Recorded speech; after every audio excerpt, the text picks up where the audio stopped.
Estamos hablando del milenio esta noche, Apocalipsis, particularmente capítulo 20, versos 1 al 4, y lo que estamos conversando en base a la lectura que les di la semana pasada, la tarea que ustedes realizaron, el mapa conceptual, estamos investigando cómo la forma en la que el libro de Apocalipsis ha sido utilizado a lo largo de la historia del cristianismo, tanto en Oriente como en Occidente, por diversos autores cristianos, y el tema del milenio es uno que resalta, ¿no? A lo largo de la historia han habido diferentes interpretaciones sobre el milenio.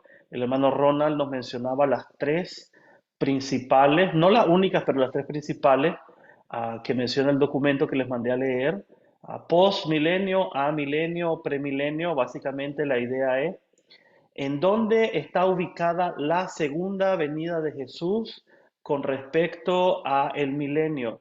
Si decimos que es pre-milenio, antes, el milenio, los 1000 años ocurren antes de la segunda venida de Cristo. Si decimos que es post, después, milenio, estamos hablando de que el milenio ocurre después de la segunda venida de Cristo, y amilenial estamos hablando, como la hermana Oneida lo mencionaba, de una interpretación simbólica, retórica, de los 1000 años, no literal. ¿Okay? Entonces, yo les hago la pregunta, ¿verdad? En la iglesia de Cristo, hermano, ¿qué se cree? ¿Con qué nos comemos el milenio? ¿En qué sentido lo interpretamos nosotros? ¿Piensan ustedes? A ver, ¿usted en alguna congregación donde usted asiste ha escuchado alguna vez alguna exposición, alguna predicación, alguna lección, algún tema, algún estudio sobre el milenio?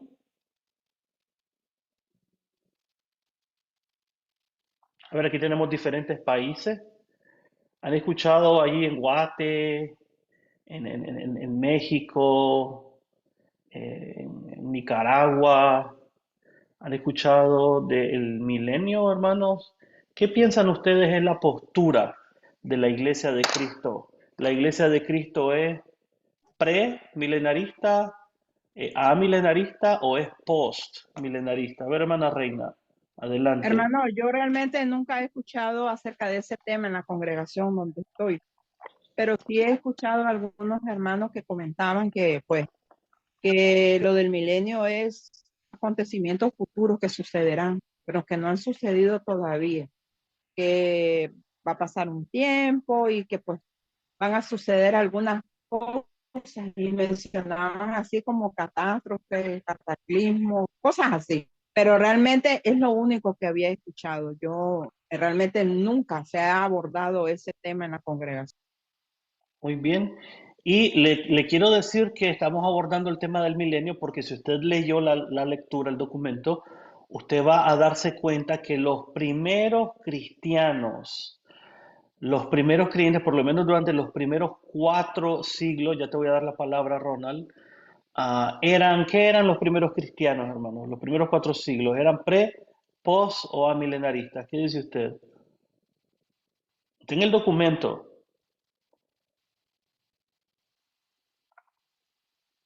Y por eso unos y otros rechazaban o aceptaban el libro de Apocalipsis. Durante algún tiempo, el tema del milenio y la postura interpretativa que la iglesia le daba al milenio determinaba en algunas zonas geográficas si el libro de Apocalipsis era aceptado como canónico o no. ¿Cómo eran los primeros cristianos, hermano, en cuanto al milenio? ¿Qué pensaban ellos que iba a ocurrir? A ver quién la bola. No sé si Ronald o habías levantado la mano, Ronald.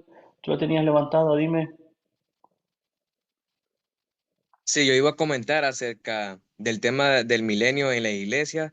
Bueno, yo la verdad, a la iglesia que he asistido, yo nunca he escuchado un tema, sobre el milenio, pero sí en mi escuela lo escuché porque se imparte la clase de educación cristiana y el profesor nos estuvo hablando de que estaba el reino de Dios, luego iba a venir la segunda venida del Señor Jesús y luego el milenio. Pero sobre eso no he escuchado mucho en la iglesia. Ok, y esa postura de ese profesor, ¿qué te parece? ¿A milenarista, post o premilenarista? Premilenarista. Ok, bueno, si él dice que primero va a ser a la venida de Cristo y después el milenio, es postmilenarista, ¿verdad? Pero la idea que ustedes tienen, hermano, ¿verdad? Es de que durante los primeros años, los primeros siglos, la mayoría de cristianos, sobre todo en Oriente es la zona del Imperio Romano que habla el griego.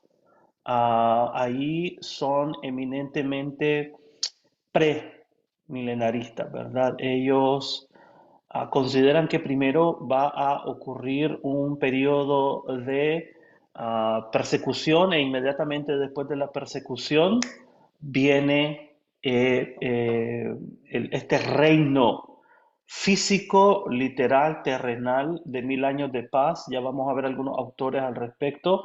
Le voy a dar la mano al hermano Raúl. Gracias, Ronald. Hermano Raúl. Este, yo igual que los dos hermanos anteriores, nunca he escuchado en la iglesia hablar y no se meten mucho al Apocalipsis. Creo que es común en nuestra iglesia no abordar tanto estos temas, a menos que sea un estudio dirigido, ¿verdad? Pero yo igual no he tenido ninguna experiencia de esta. Ahora, su pregunta es, ¿cómo ubicamos nosotros la iglesia de Cristo? Yo lo ubicaría como post milenio, porque nos sujetamos mucho al texto, ¿verdad? El texto dice que va a venir el Señor y va a gobernar 1000 años. Entonces, o sea, ya estando Él aquí, es que va a gobernar, van a comenzar los 1000 años. Incluso en el documento se habla de que, San Agustín creo, habla de que los 1000 años ya comenzaron a partir del nacimiento de Cristo. Muy bien, ahí está, ¿verdad? El hermano lo ha mencionado. Nosotros seguimos una interpretación no postmilenarista. La Iglesia de Cristo, de manera general, ¿verdad? No es postmilenarista ni es premilenarista, es milenarista, ¿verdad? Interpretamos el milenio como un periodo simbólico, vamos a llamarle, no literal, no terrenal, no 1000 años exactamente. Y mire qué interesante, ¿verdad? Que el hermano Raúl lo mencionó. Ya hace siglos han habido otros autores cristianos como Agustín de Hipona en Occidente que han interpretado el milenio como de esa manera simbólico. Para ellos, cuando dicen el milenial es de la muerte, resurrección y ascensión de Jesús a los cielos hasta que regrese por segunda vez. Todo ese periodo de tiempo, ellos le llaman el milenio, ¿verdad?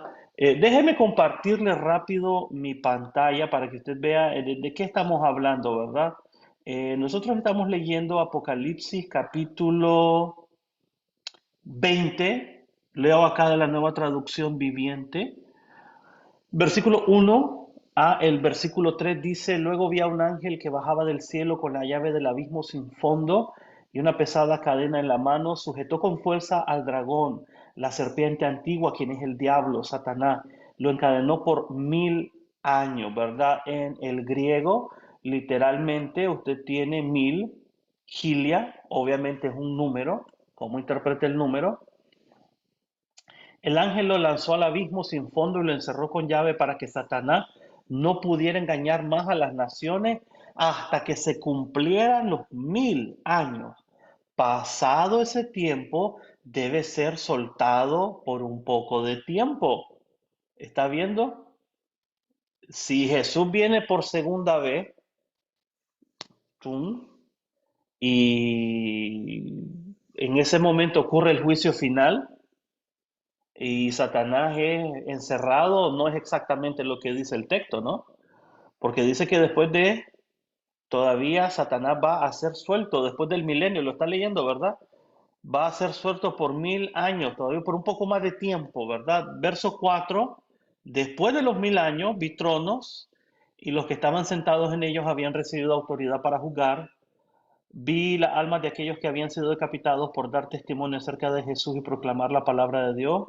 Ellos no habían adorado a la bestia ni a su estatua, ni habían aceptado su marca en la frente o en las manos. Volvieron a la vida y reinaron con Cristo durante 1000 años. ¿Ok? Esta es la primera resurrección, dice el verso 5. Es una resurrección selectiva. No son todos, son solo los que murieron bajo el martirio. ¿Ok? El resto de los muertos no volvieron a la vida hasta que se cumplieron los 1000 años. Verso 6, benditos y santos son aquellos que forman parte de la primera resurrección, porque la segunda muerte no tiene poder sobre ellos, sino que serán sacerdotes de Dios y de Cristo y reinarán con Él durante 1000 años. ¿Ok? ¿Lo está viendo? Entonces, imagínense que usted es un creyente. Recuerde que Apocalipsis va escrito a las iglesias de la región del Asia Menor, lo que hoy es Turquía, ¿no? Y en esta región lo que usted tiene es persecución del imperio, del emperador, ¿verdad? En ninguna otra parte, les dije yo la otra vez, ¿verdad? Del imperio romano hay persecución contra los creyentes por ser creyentes de parte del imperio, excepto en esta región durante el fin del reinado de Domiciano. Estamos hablando de los finales de los años 90 del primer siglo. Pero en Roma no están siendo perseguidos, en Corinto no están siendo perseguidos, en Macedonia no están siendo perseguidos, en Corinto, en Creta, solo en esta región, ¿ok? Y solo por ese periodo de tiempo. Recuerde eso muy bien, porque por ahí pensamos que la iglesia en el primer siglo fue perseguida por el Imperio Romano todo el tiempo. No, para nada, en absoluto. Pero imagínense que usted es un creyente que está sufriendo la persecución y usted está en Pérgamo, en Tiátira o en alguna de las 7 iglesias, ¿no? De Asia Menor y va a sufrir el martirio por su fe en Jesucristo. Entonces, la idea que tienen gracias a este texto, a la interpretación de este texto es cuando yo sufra el martirio, ¿correcto? Porque la primera resurrección es para quiénes, ¿para todos los creyentes? No, ¿verdad? ¿Para qué tipo de creyentes es la primera resurrección? De la que habla por 1000 años Apocalipsis 20, 5 y 6 que acabamos de leer. No es para todos los creyentes, es para los que son martirizados. ¿Ok? No es para el que murió de cáncer, no es para el que murió de viejo, no es para el que murió en un accidente, es para el que es martirizado y permanece fiel. Entonces la idea es que inmediatamente, escuche esto, inmediatamente después del martirio, después de morir fielmente por Jesús, ahí mismo va a empezar el milenio, me va a resucitar el Señor, va a empezar el milenio y yo voy a reinar con Cristo literalmente por 1000 años. Entonces, ese texto, ¿verdad? Le daba en esta parte del imperio a muchos creyentes la idea premilenarista. ¿Ok? Primero el milenio, voy a ser resucitado, va a haber paz, voy a ser vindicado, va a haber justicia, pero todavía Jesús no ha regresado por segunda vez para el juicio final. Entonces, el libro de Apocalipsis lo utilizaban estos creyentes de esa manera, para darse ánimo. Eso es en el oriente, ¿no? En el occidente, a algunos creyentes no les gustaba el Apocalipsis precisamente porque parecía incitar a que los creyentes buscaran el martirio, ¿no? Porque hay una bendición, un privilegio especial para los que son martirizados. Entonces nosotros tenemos relatos, usted puede leer Eusebio, por ejemplo, en Historia Eclesiástica, donde narra que habían cristianos que ellos mismos se entregaban a las autoridades y decían, yo soy creyente, llévenme, tírenme a la arena, tírenme con los animales, con las bestias, crucifíquenme, ¿verdad? Y decían algunos creyentes, eso no es válido, ¿verdad? Entregarte no es válido. Básicamente es como que te estás suicidando, pues, ¿verdad? Si te buscan y te encuentran es una cosa, pero si vas tú y te pones, aquí estoy, llévenme, no, así no. Entonces, algunos rechazaban en Occidente el libro de Apocalipsis porque parecía dar una esperanza falsa terrenal, ¿verdad? Para este mundo y para esta vida. ¿Me estoy explicando, hermanos? ¿Ok? Cuando algunos leen Apocalipsis 20, versos 1 al 6, esto es lo que están ellos interpretando. Entonces, déjeme compartir acá, ¿verdad? Para que sigamos nosotros hablando del milenio.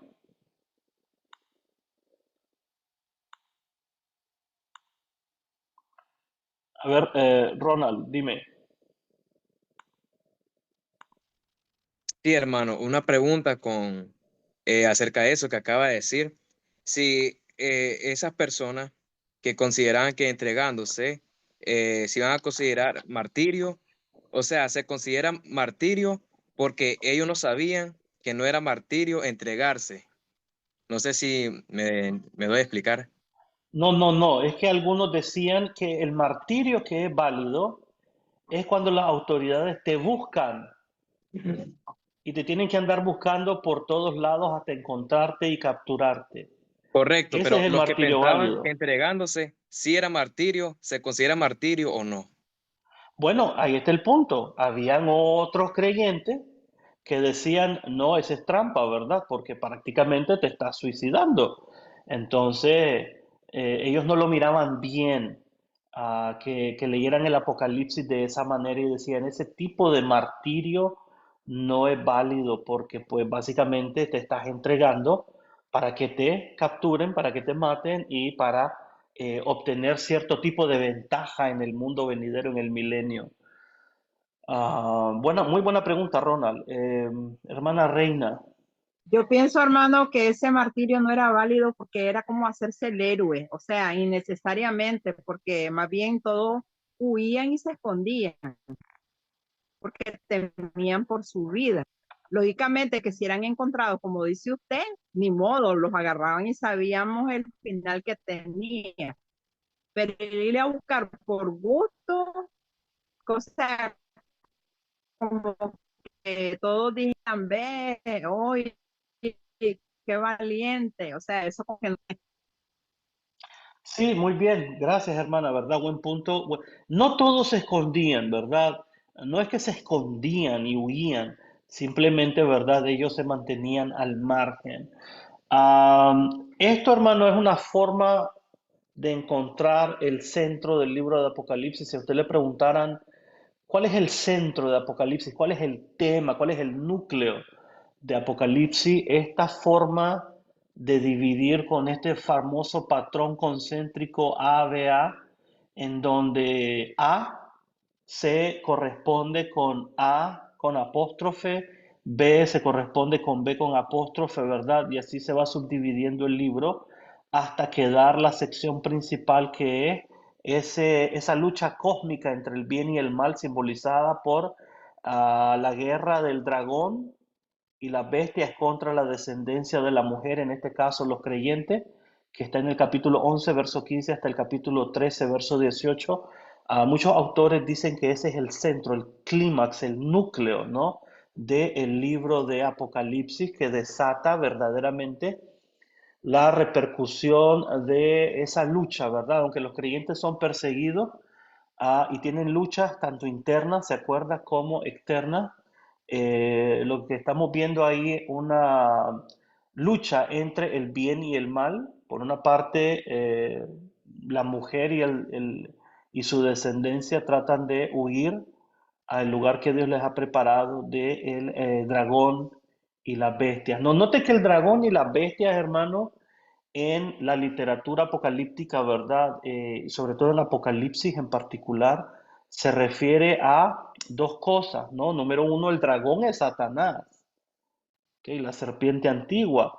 Hay una bestia que sube del mar, y este es el emperador, y la bestia que sube de la tierra que hace que los moradores de la tierra le rindan honor y adoración a la bestia que sube del mar, es los sacerdotes y los oficiales que se encargan de avanzar y de proclamar y de publicar y de promover el culto imperial en la región de Asia Menor, ¿no? Donde están las 7 iglesias. Pero básicamente lo que está diciéndonos es que es el poder político, pues, ¿verdad? El poder político, ahí rápidamente le quiero decir, ¿verdad? Que cuando hablamos de gobierno o de política, los primeros cristianos no eran mojigatos, o para ellos su único texto para hablar de gobierno o política no era Romanos 13, ¿verdad? Sométase toda persona a las autoridades porque han sido puestas por Dios. No, en la literatura apocalíptica las autoridades son puestas por Satanás, hermano, a veces, ¿verdad? Depende del contexto, ¿verdad? Entonces, sobre las autoridades humanas no hay una sola visión bíblica, ¿verdad? Si la autoridad humana es buena y hace las cosas conforme Dios las pide, pues hay paz, ¿no? Y Pablo puede escribir, sométase toda persona, pero si las autoridades le hacen la vida imposible a los creyentes, con tal de adorarle, entonces ya no son vistas como algo bueno, sino que son vistas como poderes demoníacos. Entonces, el milenio, hermano, es uno de los principales temas teológicos que ha sido desarrollado, ¿verdad? A lo largo de muchos siglos. ¿Cuál es nuestro entendimiento en las iglesias de Cristo? ¿Verdad? Por ejemplo, mire, le voy a mencionar algunos autores que usted ya leyó, pero rapidito. Ahí usted tiene al famoso Ireneo de León, o de León, lo que es Francia el día de hoy, ¿verdad? Él era uno de los más antiguos proponentes, más férreos, más vocales, proponentes del premilenarismo, ¿verdad? Iba a venir un reino terrenal, escucha eso, terrenal y milenario, 1000 años literales en la tierra literal, antes de la segunda venida de Jesús, ¿verdad? Él tiene un tratado que se llama, en su obra más famosa, Adversus Herejes, o contra los herejes, ¿verdad? Am, él desarrolla, ¿verdad? Lo que se llama la carne capaz de Dios. Para Ireneo, así como estamos y morimos en nuestro cuerpo y forma principal terrenal ahorita mismo, no estamos preparados para la eternidad, ¿verdad? Nuestros cuerpos, nuestra alma, nuestro carácter no están preparados. Entonces, el milenio para Ireneo viene a ser como un tiempo de preparación, no para toda la humanidad, sino para los creyentes que murieron o fueron martirizados fieles en el Señor. Entonces, ¿qué va a ser el milenio cuando sean resucitados en la primera resurrección? El milenio va a ser como un campo de entrenamiento, un periodo de entrenamiento donde ellos van a ir aprendiendo más de Dios, donde la carne, el espíritu, el carácter del creyente se va a ir asemejando más al de Dios para que cuando Jesús regrese por segunda vez, ahora sí ya el creyente está listo para ir a reinar para siempre con Dios. Es lo que pensaba Ireneo, por ejemplo, ¿verdad? Decía en su obra, ¿verdad? Él narra y dice los presbíteros, los ancianos, ¿no? Que vieron a Juan, el discípulo del Señor, recuerdan haberle oído, y este es Papías, este es un testimonio de Papías, del siglo segundo, que Papías, la tradición cristiana lo considera que fue discípulo de Juan el anciano. Recuerdan haberle oído cómo acerca de aquellos tiempos enseñaba el Señor y decía, vendrán días en los cuales nacerán viñas. Cada una tendrá 10.000 cepas, cada cepa tendrá 10.000 sarmientos, cada sarmiento tendrá 10.000 racimos, cada racimo tendrá 10.000 granos, cada grano exprimido dará 25 metretas de vino. Igualmente también el grano de trigo producirá 10.000 espigas, los restantes frutos, semillas y hierbas seguirán esta misma proporción. Todos los animales usando esos alimentos tomados de la tierra se harán pacíficos y vivirán en armonía unos con otros, sujetos en todo a los hombres. Esa es la concepción que tienen muchos cristianos en Oriente, lo que es Turquía hoy, donde estaban las 7 iglesias de Apocalipsis sobre el milenio. Va a ser un periodo de abundancia, abundancia de comida, abundancia de grano, abundancia de paz, abundancia de justicia, literal aquí en la tierra antes de la segunda venida de Jesucristo. ¿Ok? Entonces mire lo que dice Ireneo, quiero leer este segundo párrafo. Y Ireneo está en contra de la interpretación alegórica o simbólica de los 1000 años. Para Ireneo, los 1000 años son literales. Él dice, escribe, si algunos intentan alegorizar tales cosas, los pasajes recién mencionados, entre ellos Apocalipsis 20, verso 4, no podrán llegar a un acuerdo entre sí sobre todas las cosas, y la letra misma les convencerá del error suyo, claro, porque él está luchando contra el gnosticismo de su tiempo, del segundo siglo, que procura una interpretación alegórica o simbólica de la escritura. Ireneo propone una interpretación literal para combatir el gnosticismo y eso influye en su lectura de Apocalipsis y dice, en efecto, todas estas cosas fueron dichas sin ninguna duda con respecto a la resurrección de los justos, que será después del advenimiento del anticristo y de la perdición de todas las naciones sujetas a él, en la cual resurrección reinarán los justos en la tierra, creciendo por la visión del Señor, y por su medio del Señor se acostumbrarán a aprender la gloria de Dios Padre, y viviendo con los santos ángeles, aprenderán en el reino la comunión y unidad de los espirituales. Y en cuanto a los que el Señor hallará en carne, o sea, los que estén vivos a su venida, esperando su venida de los cielos, habiendo padecido tribulación acerca de ellos, es que el profeta dice, ahí está citando Isaías 6:12, y los que se queden se multiplicarán en la tierra. Y a todos aquellos que entre las naciones preparó Dios para multiplicar en la tierra, a los que queden y someterse al reino de los santos y servir a Jerusalén y ser reino en ella, así lo santificó Dios. ¿Qué opina de lo que dice Ireneo? ¿Qué es lo que Ireneo nos quiere decir con respecto al milenio? ¿Qué cosas se le vienen a la mente?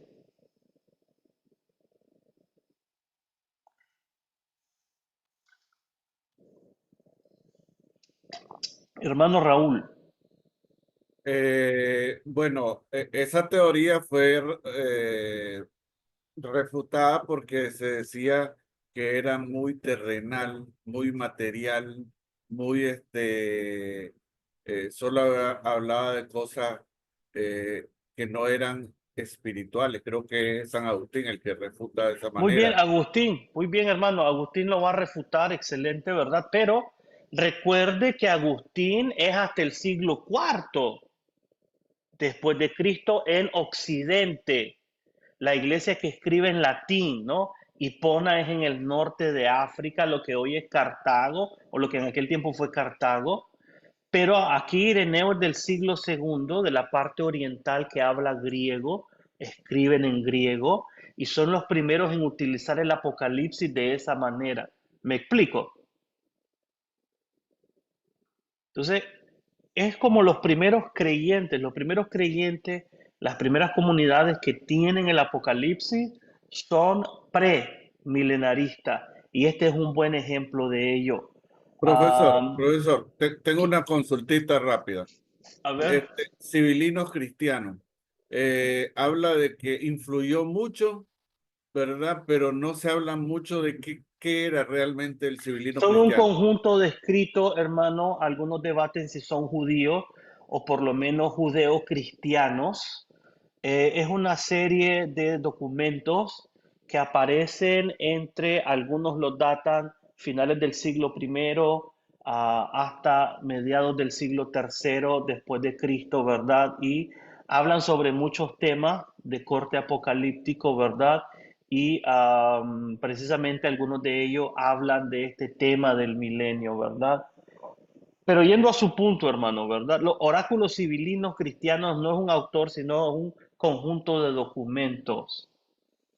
Ahí está Agustín de Hipona, ¿verdad? Agustín de Hipona sigue la interpretación milenarista, simbólica, pues, ¿verdad? De los 1000 años, él dice, no es una interpretación alegórica porque no le voy a dar la razón a los gnósticos, pero no es literal tampoco para no darle la razón a Ireneo, sino que los 1000 años o el milenio es simbólico o es espiritual, ¿no? Va a ser el tiempo, el periodo de tiempo entre la muerte y resurrección de Jesús y su segunda venida.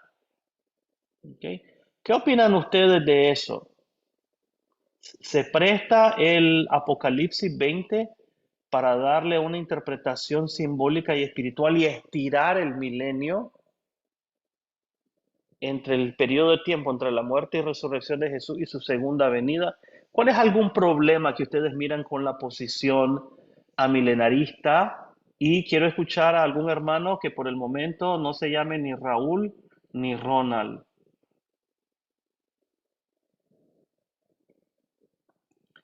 ¿Qué problema le mira usted a la postura milenarista?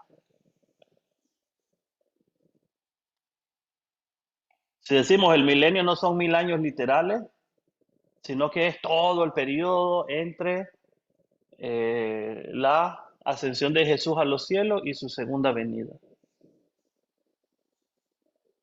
Se oye creativo, ¿verdad? Se oye, puede ser, pero tiene un problema. Vamos a ver si usted se lo encuentra el problema. A ver, ¿qué problema le mira a la posición amilenarista cuando usted lee el texto de Apocalipsis 20, verso 1 al 5?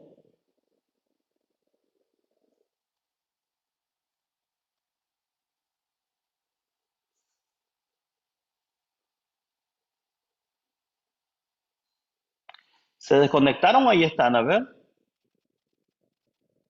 ¿No le mira ningún problema? ¿Está de acuerdo usted? Porque básicamente esta, aunque no lo digamos, no lo concientizamos de esa manera, esta es la postura oficial de las iglesias de Cristo.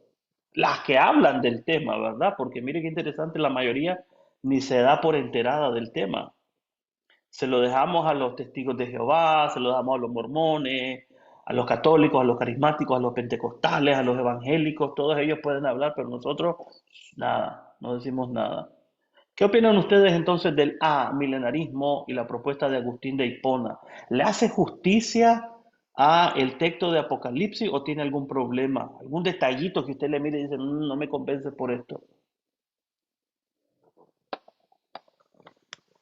No me diga que hasta ahora va a leer Apocalipsis 20, verso 1 al 4, ¿verdad?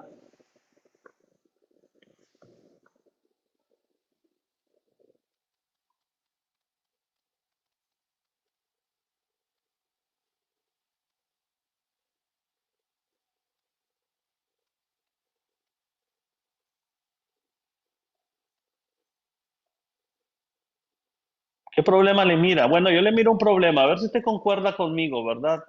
El problema es que dice que durante los 1000 años Satanás va a estar atado, va a estar domado, va a estar quieto, no va a andar haciendo engaños ni destrozos. ¿Usted mira a Satanás ahorita atado? ¿Lo mira que está en algún lugar recluido o anda suelto haciendo lo que puede? Satanás ahorita anda, hermano, haciendo de las suyas, no está atado. Entonces, ese es un problema que tiene Anda la interpretación suelto. milenarista. A ver, espéreme, no me tire así la voz, ¿verdad? Díganme, me asusta, ¿verdad? Estamos hablando de cosas ahí y de repente sale una voz del cielo y ¿quién está hablando? Digo yo. Hermana Reina, ¿era usted, hermana? Sí, hermano, disculpe, me emocioné. Interpreté correctamente su voz, hermana. Dele. Adelante, hermana, lo que iba a decir. Sí, hermano, yo digo que el diablo anda suelto porque anda interviniendo en muchas cosas y lastimosamente pues uno como cristiano le deja y le da paso. Por eso nos está advirtiendo una y otra vez el apóstol Pablo que tengamos cuidado porque podemos perder la salvación, también lo dice Hebreo. Entonces, sí, hay peligro, el diablo está suelto, o sea, él no está atado aún. Eso todavía no ha ocurrido. Bueno, para mí, Muy pues, bien, pienso. muy bien, muy bien, excelente, ¿verdad? Para algunos Satanás anda suelto, entonces la interpretación amilenarista tiene ese particular impasse interpretativo que deberíamos de resolver antes de adoptarla, porque el texto dice que durante los 1000 años Satanás va a estar atado. ¿Ok? Ahora, claro, podrían decir, no, es que es una atadura simbólica, es una atadura espiritual, y el problema se complica más todavía si usted dice que es ese tipo de atadura, ¿verdad? Pero solo estamos viendo lo de Agustín de Hipona rápidamente, ¿verdad? Sigo compartiendo. Ok, ya vimos premilenio, ya vimos amilenio. Veamos ahora el postmilenio, ¿ok? El postmilenio, y uno de los más famosos va a ser Joaquín de Fiore. Joaquín de Fiore es un nombre grandísimo, hermano. Cuando usted estudia el milenio, él era un monje cistercense, ¿verdad? Y él era lo que es Calabria, Italia, el día de hoy, ¿verdad?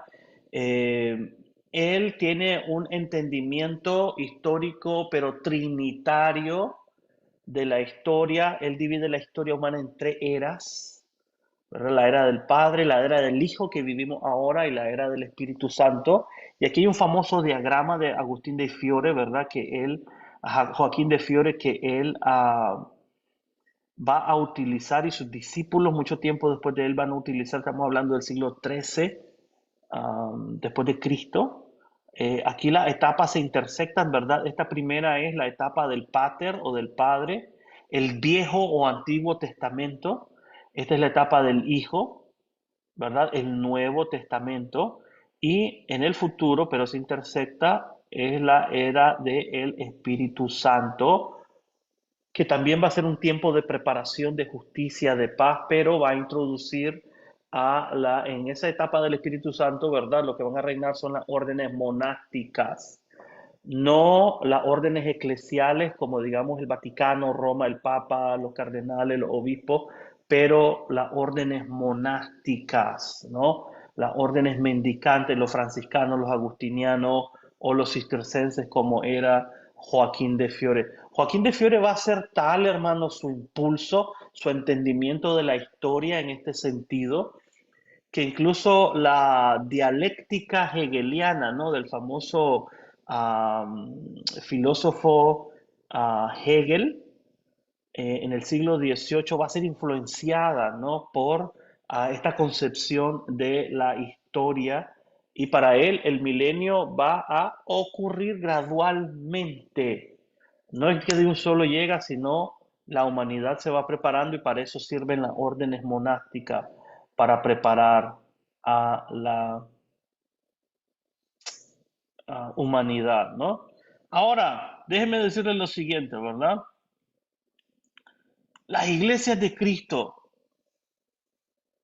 históricamente, escuchen lo que le estoy diciendo, históricamente, lo quieran o no reconocer, porque usted sabe que las iglesias de Cristo huimos de nuestra propia historia, ¿verdad? Como me dijo un hermano una vez en Perú, hermano, pero sí, ¿por qué usted está diciendo que las iglesias de Cristo nacieron en tal fecha? Si dice el Evangelio de Lucas que la semilla es la palabra de Dios, y cuando la semilla se siembra da cristianos. Le dije a ese hermano lo siguiente, hermano, claro, aquí no estamos hablando de la naturaleza de la semilla, que es la palabra de Dios, pero hermano, si de repente en el patio de su casa o en el frente de su casa, en el terreno de su casa, aparece un árbol que usted nunca plantó, una semilla que usted nunca puso ahí, y es de manzano o es otra fruta, usted no va a cuestionar la naturaleza del árbol, sino cómo llegó el árbol ahí.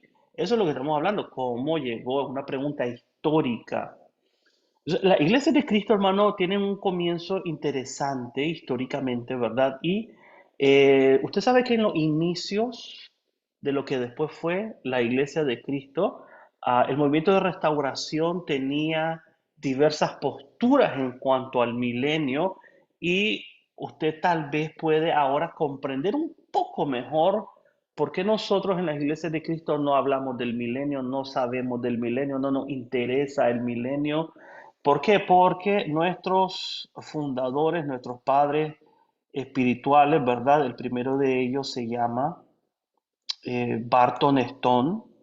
Barton Stone, hermano, eh, predicador, ¿verdad? Del segundo gran avivamiento, cuando en Estados Unidos, ¿verdad?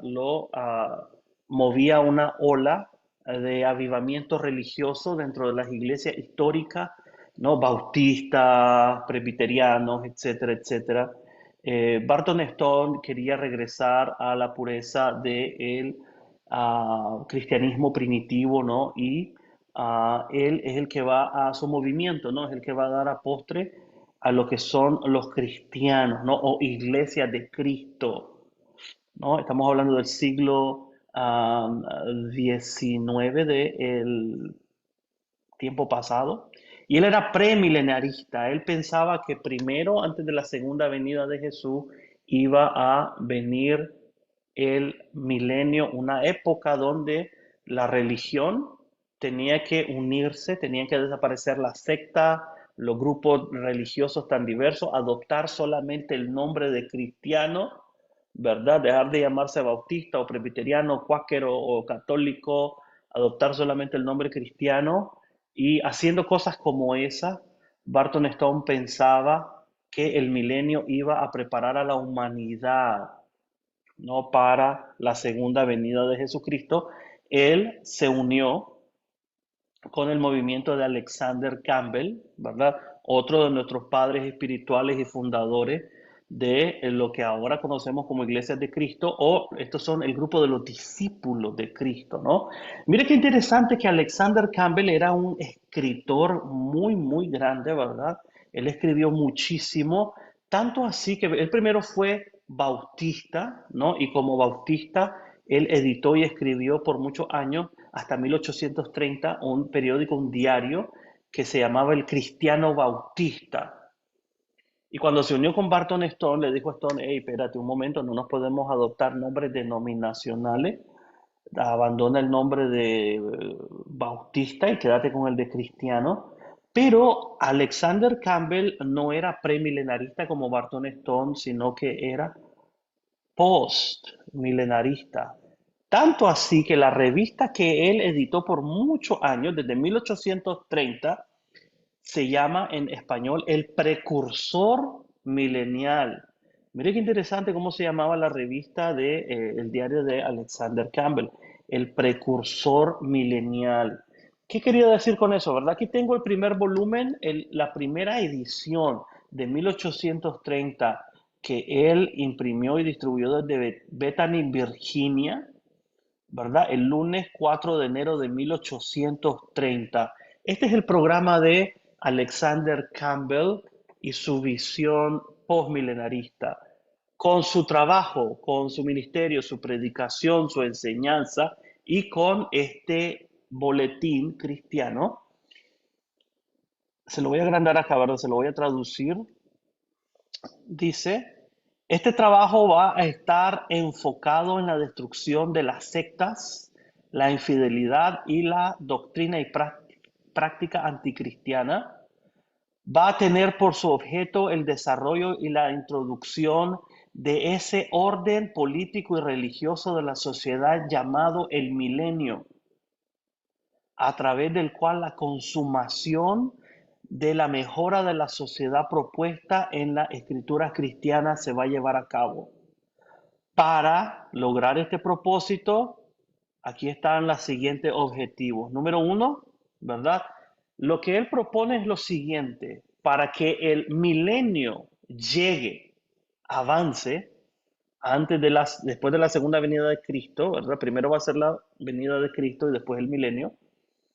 Él piensa que él puede ayudar, no es el único, hay muchos otros que piensan en su tiempo que pueden ayudar, ¿verdad? A que el milenio venga haciendo cosas. Él decía, bueno, la incompatibilidad de las sectas, ¿verdad? No son compatibles con el espíritu de la era que ha de venir en el milenio, ¿verdad? La falta de capacidad, ¿verdad? De falta de ser adecuado, ¿verdad? Los sistemas de educación, los poderes de la mente humana, la forma de encontrar felicidad, etcétera. Entonces, él piensa que desmantelando la religión de su tiempo, ¿no? Y regresando al cristianismo primitivo, se puede gradualmente, esa es la palabra, ir mejorando la sociedad para recibir la segunda venida de Jesús y después el milenio. ¿Ok? Eso es lo que él piensa, pero malas noticias. Él escribe en 1830 y entonces las iglesias en aquel entonces o eran de dos bandos, o eran premilenaristas como Barton Stone o eran postmilenaristas como Alexander Campbell, pero se le bajaron los gases y los humos y la esperanza cuando acá, ¿no? En Estados Unidos se desarrolló en la década de los 60 la guerra civil, ¿no?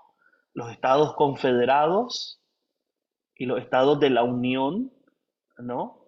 Entablaron esa guerra sangrienta. Obviamente, con eso queda de claro que la humanidad no va mejorando, el progreso de la humanidad va deteriorándose más bien, ¿verdad? No hay esperanza en que la humanidad esté lista para recibir a Jesucristo y después un reino milenial. No, esa fue una época, la guerra civil, que marcó muchas divisiones, no solo dentro del movimiento de restauración, entre los abolicionistas y los esclavistas, pero entre los del norte, los del sur, premilenio, posmilenio, también fueron afectados, a tal punto, ¿verdad?, que después de la guerra civil, a muchos en el movimiento de restauración abandonaron o el premilenio o el posmilenio, y en la década de los años 10, con la Primera Guerra Mundial, se remachó todavía esa falsa esperanza en que los seres humanos gradualmente podríamos prepararnos para recibir a Jesús. Y la Segunda Guerra Mundial sí le puso una sepultura de cemento, ¿verdad? Esa esperanza de que gradualmente el ser humano, por medio de la tecnología, los avances médicos, la ciencia, el conocimiento, la religión, pueden preparar nuestro corazón para la segunda venida de Jesús y para participar en el reino, ¿verdad? A tal punto que el día de hoy, ¿verdad? Los misioneros que salieron para Latinoamérica, hermano, los que llevaron el Evangelio a Chile, los que llevaron el Evangelio a México, a Guatemala, a El Salvador, etcétera, salieron de las iglesias de Cristo a milenaristas. Por eso es que usted no escucha nada del milenio, ¿verdad? Porque nosotros, nuestro entendimiento del milenio ha sido transformado de esta manera. ¿Me estoy explicando, hermano? Pero todo esto yo se lo estoy diciendo para que usted vea cómo el libro de Apocalipsis ha sido interpretado a lo largo del tiempo y básicamente, ¿verdad? Lo que nosotros tenemos, recuerde, yo quiero terminar con esto, am, para finalizar, ¿no? Para resumir nuestra conversación sobre el milenio, ¿no? Usted tiene las tres posturas. Premileniarismo es la segunda venida de Jesús. Físicamente ocurre antes del milenio. Es una era literal de paz y abundancia en la tierra. ¿Quiénes lo proponen? Ireneo, Justino Mártir, Papías, Tertuliano, Orígenes de Alejandría, Lactancio. Al otro extremo usted tiene el postmilenarismo, que dice un momento, primero es la segunda venida de Jesús, perdón, la segunda venida de Jesús ocurre después del milenio. Hay una era de paz, ¿no? Y hay algunos proponentes muy famosos, ¿verdad? Les mencioné a algunos de ellos, pero este Benjamin Warfield, muy conocido entre el mundo pentecostal, o Alexander Campbell, ¿verdad? O Barton Stone, que era premilenarista, pero después se volvió amilenarista, o la postura amilenialista, ¿verdad? Que dice los 1000 años de Apocalipsis 20 son una figura literaria, una sinécdoque, ¿no? Que toma la parte por el todo, no son literales. Algunos de los proponentes más famosos son Clemente de Alejandría, Juan Crisóstomo, el famoso Jerónimo, traductor de la Vulgata, y Agustín de Hipona, ¿verdad? Entonces, todo eso, hermano, para decirle, ¿verdad?, que el día de hoy, cuando nosotros leemos el libro de Apocalipsis, ¿verdad? Capítulo 20, podemos ver que no todos entienden los 1000 años de la misma manera. ¿Ok? ¿Cómo lo entendemos nosotros? Bueno, ya eso se lo dejo a cada uno de ustedes que haga su debida diligencia, ¿verdad? y que se considere pre, pos o a, ¿verdad?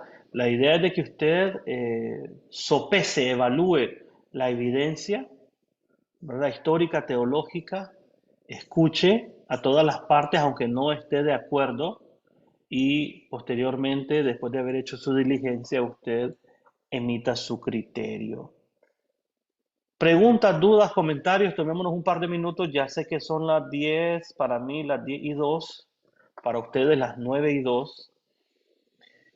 Pero yo le voy a dar la palabra a Ronald, ¿verdad? Pero quiero saber si algún otro hermano estudiante tiene alguna pregunta, inquietud, ¿verdad? Que no sea la hermana Reina tampoco, que no sea Raúl tampoco, ¿verdad? Pero se puede llamar Byron, se puede llamar Oneida, se puede llamar Jorge, se puede llamar Ulises también, ¿verdad?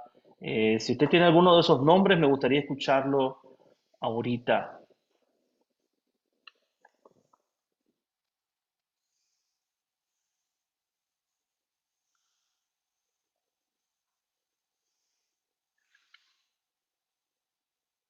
Ahí está, pues Ronald, se fija, es que no hablan, hermano. Dele, Ronald, díganos.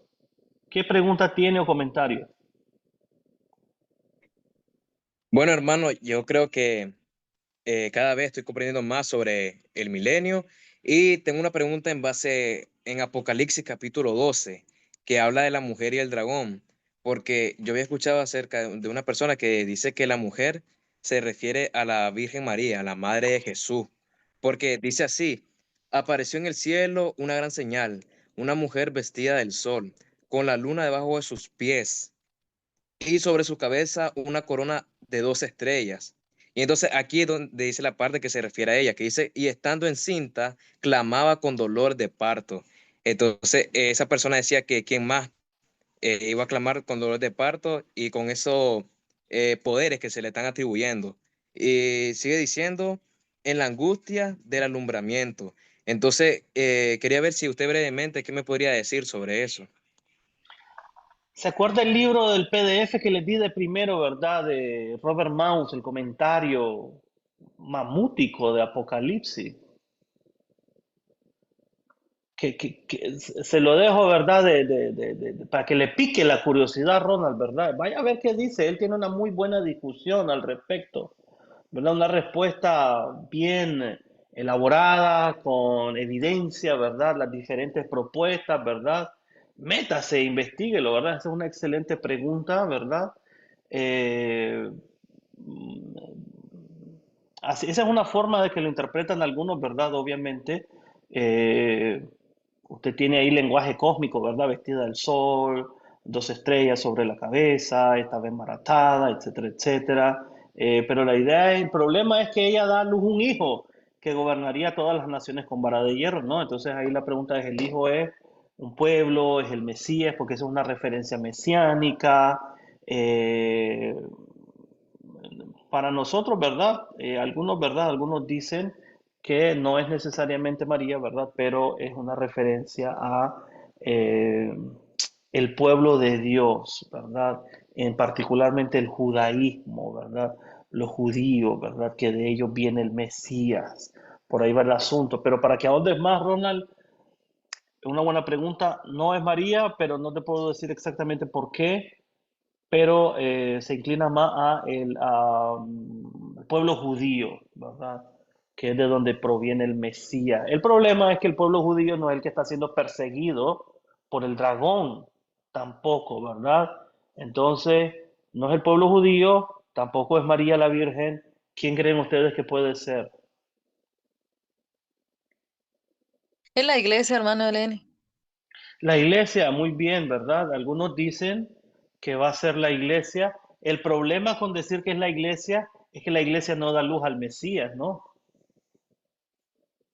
Es al contrario, es el Mesías el que da origen, es Jesús el que da origen a la iglesia, ¿verdad? Estaría raro decir que eh, la iglesia da luz al Mesías. Está difícil, ¿verdad? No se puede, Pero ¿verdad? Ahí como hay, uno, perdón. dígame, no, está bien, no hay No, problema. perdón, hermano. Pues yo respondería porque en alguna oportunidad me tocó contestarle a una amiga que es adventista y cabal iba toda la teoría del post. Entonces yo le contesté de que nosotros tratamos de imitar, ser un discípulo, entonces nosotros inconscientemente nos convertimos a Jesús y llegamos a la perfección de Él. Y entonces creo que ahí pude defender a la iglesia. No sé Ok, si está bien, muy hermano. bien. Perfecto, hermana, está bien, ¿verdad? Eh, recuerde que dice que la mujer dio a luz un hijo varón, ¿verdad? Y ella va a ser cuidada. Esa es una pregunta muy buena, Ronald. Ulises. Gracias, Ronald. Ulises. Buenas noches, hermano, bendiciones. Todo. Amén. La pregunta que tengo, hermano, es referente a que si la iglesia de Cristo, ¿a cuál más está más inclinado? Si al post milenio, al premilenio o al milenio. Muy bien, esa es una pregunta que hemos estado intentando responder en la última hora, ¿verdad? Creo que lo mencioné en algunas oportunidades específicamente. ¿Qué creen ustedes, hermanos? ¿Qué es la iglesia de Cristo? Le voy a dar una pista, ¿ok? No es premilenarista. Le voy a dar otra pista, no es post-milenarista. Oh, es amilenarista. Pero para ser amilenarista, honestamente, para ser amilenarista, usted todavía tendría que considerar el tema del milenio como importante.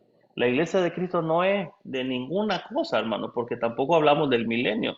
¿Me estoy explicando? Para uno ser considerado en alguna de las tres posturas, usted tiene que hablar del tema. Nosotros no hablamos del tema. Entonces, digamos que nosotros, después de Apocalipsis 3, cuando empieza el capítulo 4, ya cerramos el libro, ¿verdad? Y hasta ahí llegamos.